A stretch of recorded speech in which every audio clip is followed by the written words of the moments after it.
Alright, so Tuskegee experiment, we discussed it last week. How many things do you need to know on the final exam about the Tuskegee experiment? How many people are infected? What type of people? Let's go back. What was my question I just asked? How many things do you need to know about the Tuskegee? 3 to 5. 3 to 5. Alright, now, I'm gonna go around, each person tell me one thing you thinking about putting. Let's start with Ashley. Something about the Tuskegee experiment. It was nearly 400 poor black men. Cut. That's all I need. It was 400 400 poor black men. Make sure you have poor in there, because there's a big difference between poor black men and black men with money, because they got money and lawyers. Poor black men don't. All right, so no, this is stats class. For participating, they receive free medical, free exams. Okay, so if you participate, you got some free stuff. Exams, insurance, burial, food, all that good stuff. Shauna? It was passed down to wives and children had been affected. Yeah, because they weren't treated, the disease was passed down to their wives and children. All right, Ms. Coachman? You need to come back to you? Oh, no. Okay. It wasn't until 1997 that the government formally apologized for the study. It wasn't the whole government. Who apologized? President Clinton. Yes, ma'am. President Clinton. Delivered an apology. Okay. In 1997. Yep, Miss Geneva, what you got for us? So power can give back lives lost, the pain suffered in the years of eternal torment and anguish. You reading the apology, give us something else. She said that already. Give me something else. Oh, well, 40 years ago, the U.S. Public Health Service had conducted a study in which humans. Okay, so, guinea pigs. all right, so it happened 40 years ago when they used the black men as guinea pigs. Come on, Keisha. The experiment lasted for decades until the public health workers, legal sources, and media. Okay, so this continued and probably would have been going on today if it wasn't told to the media. Thank you. All right, Cherie. Placebo is the pill that they gave the patients, which is a sugar pill, to Good make one. them think that it would cure the fake side effects or disease that they. No, it was real side effects. I mean, like not the side effects, but the fake disease that they told them. Because they had, what did they really have, class? blood. Syphilis. But what did they tell them they had? A blood disease. A disease called bad blood. There's no such thing. Right. Okay, so again, there's a reason we're covering all of this. Remember, as you guys were writing your papers, you used studies, right? Yeah. I'm gonna need y'all to, we about to do musical chairs or something if y'all don't brighten it up. Duck, duck, goose. Dr. Isom says something. All right, so we're learning about Tuskegee because I'm giving you guys more background. Basically, no matter what career field you go into, in order for that population to learn more about their target audience, what are they going to use? Guinea pigs. No. All right. So rather I'm a doctor or the owner of Tide soap powder, what am I going to do to learn more about my people or my customers or clients? Right, research, or starts with an S. Studies. So it's very important. No matter anybody who thinking, "Ooh, I can't wait to get out Dr. Isom class, so I don't never have to read a study again." Wrong. Right. College. Yeah, if you're going to college, if you're going to work somewhere, they're going to say, last week here at McDonald's, we did a survey and people felt, what's the newest thing they did at McDonald's? Oh, because Happy Meals sell more meals to kids than anything else, from now on, Happy Meals are not just for dinner. Happy Meals are for what? Who saw it on TV? Breakfast. Where they do that? Wait a minute. Yeah, because I worked at McDonald's. It started about 2 weeks ago, and it was started based on a study where they surveyed customers. So get it out your head. This just Dr. Isom, and we ain't never gonna see studies again. All companies do study to stay relevant. Cause guess which company didn't and almost went, well actually they did go bankrupt. Remember Kmart? Yeah. It's Remember before Walmart, Kmart was the man? Oh, yeah, it is one of our side shoulders. Remember Walmart swooped in and did all kind of studies that Kmart didn't do because they assumed forever we gonna be Kmart, the big K. Now they the little super can't hardly see it K. No, not trying to be funny, but you have to do this type of stuff. And if you're really at a growing, flourishing company, they're gonna keep you participating in studies. So it's not just for medical. All right, so the reason I'm bringing all this up is because I want to show you how the APA came up with some of these things. And one of the main things that affected how they organize things is the Tuskegee experiment. Because they said, wow, this should never have been able to happen. We need to do something to make things safer. Because next time somebody participates in a study, they shouldn't have to wonder if they're going to be poisoned, tricked, lied to, killed, or any of the above. So, Just when you said that. placebo. A lot of different things. Uh, It wasn't even a POA, question, but it was just out of CIBO. curiosity. Like when it comes to certain POA, things, CI, oh, CEDO, CEDO. B, when it comes to a lot of different things, when it comes to medical, period, I feel like they still do lie to us when it comes to different things because there are a lot of different cures for things that they swear up and down here are not cures for, but they only giving it to the rich and the rich alone. Oh, there's always going to be income discrimination or income biases and just differences in general. But overall, even if they don't offer you the best cure, they shouldn't be able to do the opposite and just poison you and kill you altogether. But they do. Like even when you get pregnant, them certain drugs that they do, them epidurals and stuff, it's not really epidural. They taking your kids from you too at the same time. Well, I mean, those are things people debate. You better be careful. But offhand, we know that certain studies, doctors go in with the intent, we're not going to give you the cure when we know we have it, or we're not going to do certain things. So the APA has cut down on a lot of that so that there's not, at least not legally, there's not some backroom doctor talking about, come on in, let me cure your bad blood, or let me do this, let me do that. So if anybody is caught doing that, they're more likely to go to jail versus kind of back then, it wasn't as much oversight. So we've covered Tuskegee. So moving on to the next thing on your sheet, who already has or remembers what APA stands for? What is that organization? American Psychological Association. Okay, so first thing you want to make sure on that handout I gave out is that you have the name of the APA. But second, you want to have what they do. So what did we say they do again?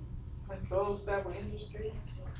Well, one of the classmates actually summarized it that way. It wasn't me. Not as the actual definition. But they supervise research. And it's longer definition, but just put they supervise research. Uh-huh. It's a what is it? What? American. All right, so over here I'm gonna draw a little bitty chart that's gonna make this make a little bit more sense. So yeah, I had to bring in my board because they out of paper, so I got to tell them to order some. So we have up here, let's see, I'm going to draw a couple of these.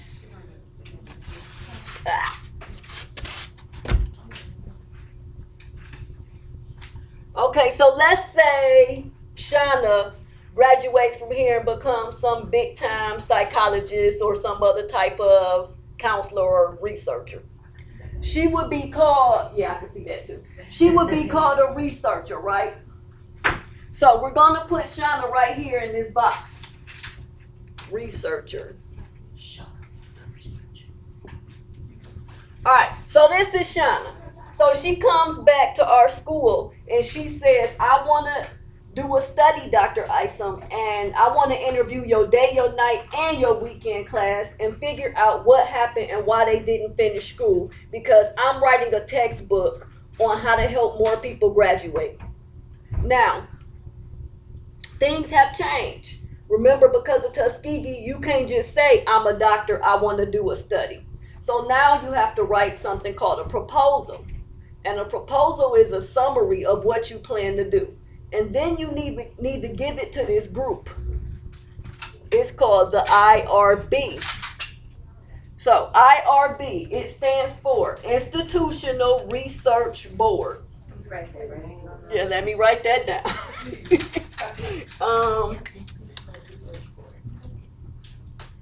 Oh, did I say Institutional Review Board? I'm so sorry. I got a lot on my mind.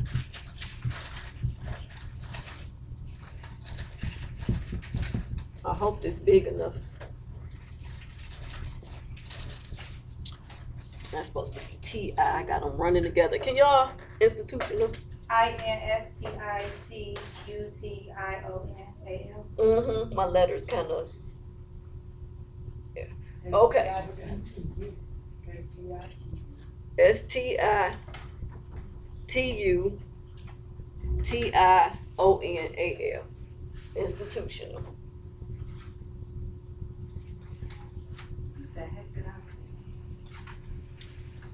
Okay, so institutional review boards.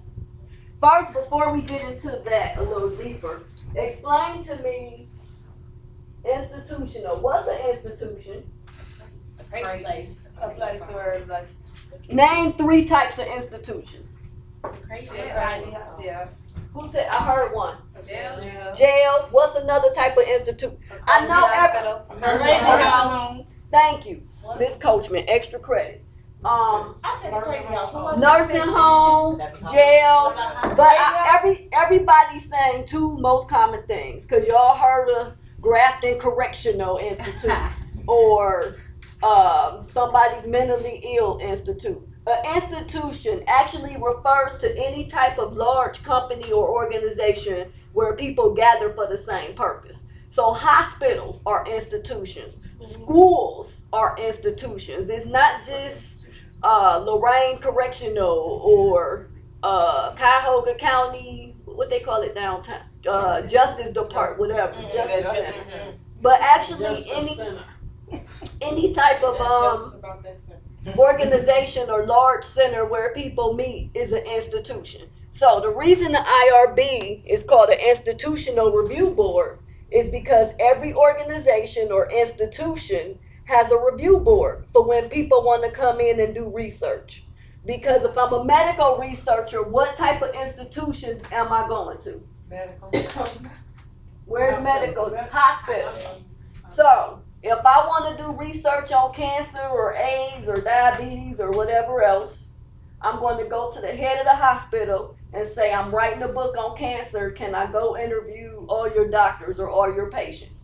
And if I'm doing a study on why people don't graduate, which institution am I going to? Now, can I just go to the principal of the school or one of the teachers and say, yeah, let me get in here for about 2 months and bust this study out? So, no, what you have to do is go to who? The Institutional Review Board. It's a group of people assigned to that particular institution or that organization, and you turn in what to them? What did I say you had to write? A proposal. So every researcher, they can no longer just walk up to people and start doing that study. They write a proposal, and then once it's approved and we're convinced you're not just trying to kill or trick people or do whatever, then you're given permission to do the study. So the study starts with Shauna, right? She write a proposal, and then it's approved, and we convinced Shauna not crazy because we done a background check and we read over her proposal. And we was wondering, because Shauna's proposal said something like, I'm a researcher, and as a black woman, my study focuses on young black men. Sound like And we was like, that's a good audience, but she kind of young, and she want all the young black men only in her study.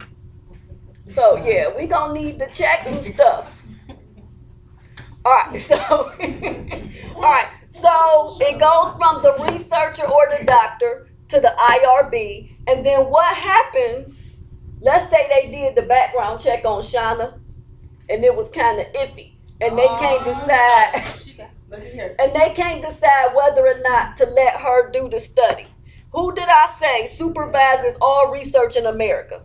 APA. So any IRB, or say the Henry Johnson Academy, Shauna came here, wanted to do a study. She gave me the proposal. I gave it to our IRB because I can't just give somebody permission to come run loose. And then IRB at our institution had to call who and say, we don't know. Y'all need to look at this.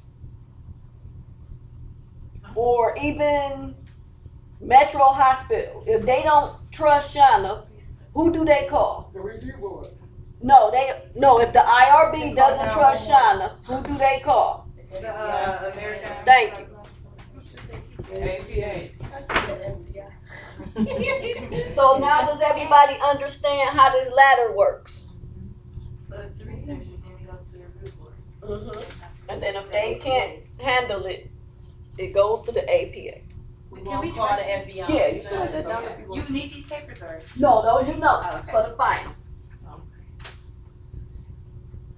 And now what's the variable is RBA? I ain't over there yet. This just my little separate chart to show y'all the chain of command.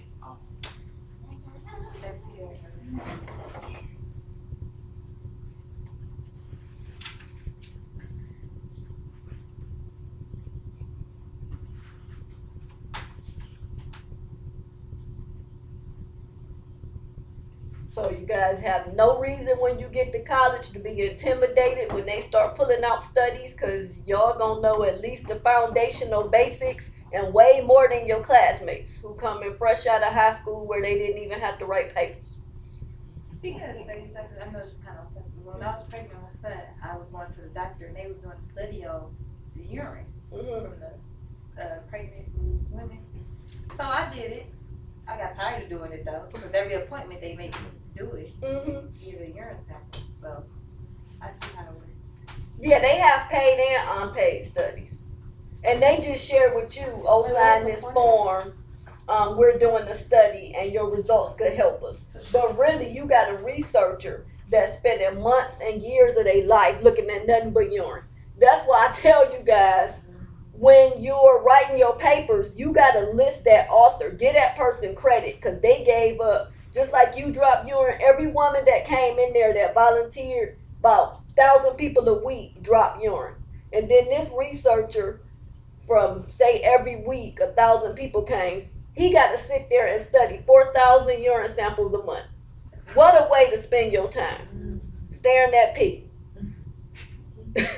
And then you got to write, this urine sample had heroin in it. This one had a STD, so she about to kill her baby because she got XYZ. And she just caught this because 2 months ago when I checked, she didn't have it. So what she been doing? I mean, but you really have to go through and have tremendous detail. Yeah, so yeah, you want to get a pee studier, they're props. I studied such and such To study. see how many pregnant women pee drops out, because some people can't hold their pee in. So it's just they're just basically seeing like who drips out urine more or something like that. And probably some, It honestly, was some crazy. even when we conduct studies as researchers, I can tell you, we notice trends. So even when you start out studying for just, I want to see how many people leak, you're going to notice some stuff and start studying that too. Like, when I was doing my doctorate and I had to write my book to graduate and become a doctor, you start out and you just want to know how many people in a certain community drop out. But then you go from there and you're noticing trends like this person or this group of people was always drunk so they didn't go to school. And these people got high. And these people missed their senior year because they was in jail. And then half these people that was in jail was really in foster care. And then these people didn't have dads at home. And so you just start noticing all these patterns and you like, I know I'm studying this, but I need to make a chart of that. And then when you're done, it becomes this masterpiece and you just like, I did a study. At least that's how I felt. You was so smart.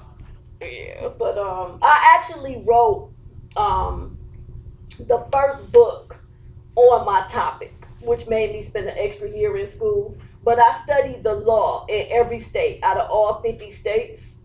And each state has, or a lot of different states, have different laws on how to punish dropouts. So for some of them, you lose your driver's license if you drop out. Some of them, you lose your welfare benefits. But I mean, some of them, your parents get arrested, even if you're over 18. As long as you're under 21 and you've dropped out, they said somebody gonna pay. Yeah, so some of them you lost all benefits. Some of them you just lost food stamps. But it's just so many. And so when I was doing my study, and people were saying like, well, I went back because I couldn't get a driver's license. That's the only reason I got a diploma, because I wanted to be able to drive. And just all these different reasons. And I was like, I think I want to know for all 50 states what the laws are. So I started looking for this book to teach me that. And they was like, it's not one. So I was like, well, then I got to write it then. So I wrote it. I didn't know it was going to take an extra year. But once you start contacting each state, and then some of them take longer to get back to you. And so you never know what you're going to find when you just jump up on something and get curious. But y'all never know. Even when you're doing these papers for me, you might be the first one to notice, well, dang, this don't exist. And you know how y'all be complaining about that? Man, Dr. Isom, they ain't even got that. Well, then do something about it. Get rich off of that. This what they missing. It ain't gonna be missing for long. Cause your girl about to come on. Alright, so we've done IRB, APA, Tuskegee, and we already covered variable. Who remembers what variables were about from last week? Something that changed. Give me some examples. When you're doing a study, you normally study group A and group B. This group versus this group, and what's the difference? So give me some. I heard race, Miss Coachman, weather, religion, sex or gender. Was it school? Income. Hairstyles. You play too much. Money. Schools, yeah, income, that's a big one. So just give me one we haven't said already in class. You're a researcher, whether you're at a hospital, a company, wherever, but what's something that somebody might look at and say, I want to compare this to this? Oh, man. Marriage status, that's a good one. Do more single parents or married people drop out of college? I love, girl, I'm about to give you some extra credit for that one. That was so good. I'm so serious. Give me another one. Abuse. Ooh, Oh my God. I like that. She got up with. I dropped my chip. I want Abuse. And then Ashley dropped the mic. Drops the microphone. Drops like leaves from. Oh, that no. Health issues. Yeah, definitely. All right, I got my little 3 extra credits. Because I had a cousin who had diabetes, and she never really been big, but her mother had put her on a depo shot young, so she blew up real big. And she had got depression and everything behind her because she was real big, and so her doctors and them paid for her to get that gastro bypass surgery.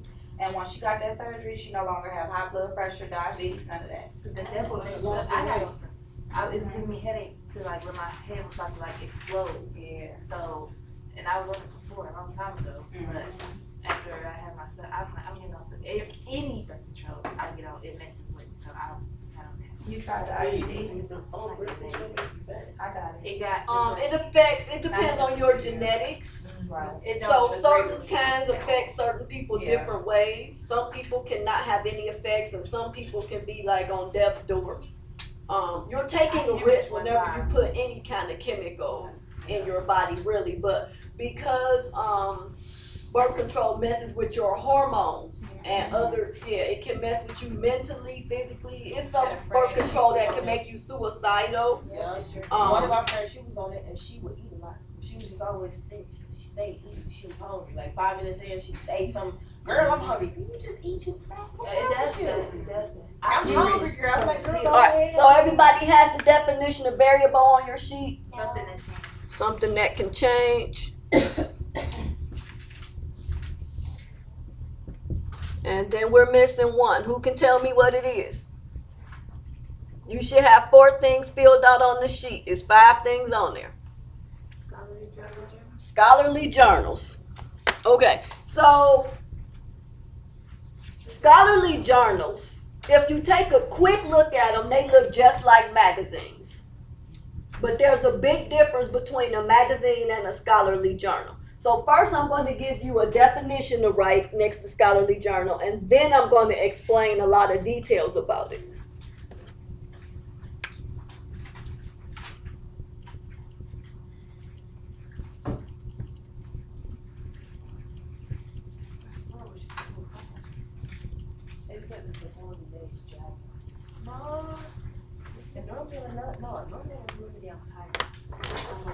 All right, here we go. A scholarly journal. The definition that I had to squeeze in says a peer-reviewed publication. A peer-reviewed publication.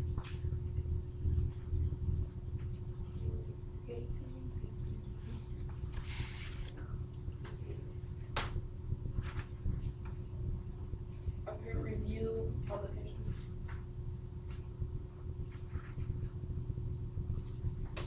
So let's break this down word by word. And the reason we're going over this is because when you guys get those great jobs or when you start college, they're going to say, go write me a scholarly paper or go do some research. And they're not going to expect it to be out of things like Ebony or Jet or regular magazines, because those can be opinion based. And scholarly research is all about what? Research. Facts. And stats. Thank you, Keisha. All right, facts and stats. Here we go. So peer, who remembers the definition of peer? What's a peer? Somebody in here heard it somewhere before. When somebody says, You're older, it don't have to be older. Peer. Friend. Friend. Yeah. A peer is a friend or like a colleague. Somebody close in age, like Yeah. associate. Associates, good one. All right, so a peer-reviewed publication, career-wise, a peer means somebody that works in your same career field. For example, if I'm an eye doctor and I write an article for the Daily Eye Chronicle, let's just say that's going to be the name of our journal, can my best friend who's a foot doctor review my article about good eye care? No, Why not? because he's not in They the don't same close field. it about. Because what? Because he's not studying the same Right. Because thing that he's you're not in the studying. same field. So a foot doctor cannot be a peer reviewer for an eye doctor. So peer reviews, for the sake of research, the person has to be in the same what? Field. In the same field. So a peer-reviewed publication means that whoever writes for a publication, whether it's on cancer, lung disease, heart disease, or whatever else type of journal it is, or whatever type of doctor there are, before it's published, it has to be proven and looked over by a group of doctors who are in the same what? Yeah. In the same field. All right, y'all got it. So if I'm writing for the AIDS Daily Journal, what type of specialists have to review it before it's okay to be published? AIDS specialist. AIDS specialists. They have to make sure I ain't just throw some stuff together and I'm about to publish it and go tell a bunch of people the wrong thing. Because that happens. It's see other doctors coming in, they don't know what they're doing. Yeah, sometimes. So yeah, when you read those scholarly journals, it's a very, very, very good chance everything in there is correct, because before it's published, a team of like 10 or 20 doctors has gone behind the doctor who wrote it and double checked it. Makes sense. Yeah. All right. So questions about any of these first 5 words from stats? Because tomorrow we're going to add the next 5. What should we put down for that, scholarly journal? Right here. Okay, I got that. hmm So it's a journal. was in the same field. It's a journal reviewed by people in the same field or experts in the same field. Now, how would you know? Let's say you left out of here right now, or in the next 5 minutes. Hint, hint. And somebody said, go do research in a scholarly journal. How do you know the difference between a scholarly journal and a magazine? Because Jen and which I forgot the other one. They Any Are magazine. just, they're opinionated. Right. So when you pick up a magazine, what's some of the things you see in there? Okay. Celebrities, opinion pieces. You're going to see things like Makeup. those perfume pullouts, ads for your favorite purse, cosmetics, all that good. Yes. So do you think when I open Cancer Today, am I going to see pictures of red bottoms? No, you're You're gonna gonna see see facts. pictures You're of- gonna see yeah. facts about cancer. Yes. You might see a couple of charts, some bar graphs, Or the this healthcare year system. versus last year's cancer rates, but you're not going to smell perfume. You're not going to see fashion. You're not going to see celebrities.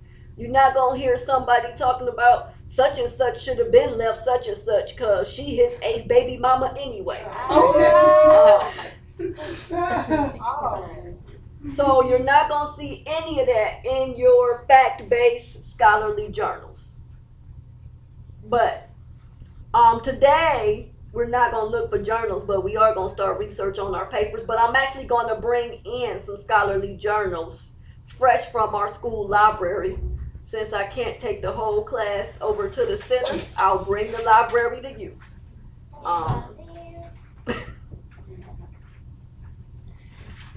Okay, so it's 1 o'clock. At 1:45, everybody's gonna come back with at least a paragraph, but preferably a page written about your new topic. So you have to type it. For more points, yeah, preferably, but at least it should be written. What time? 1:45. And she got hers. Like I said, remember, give me some information on our topics for such short ass.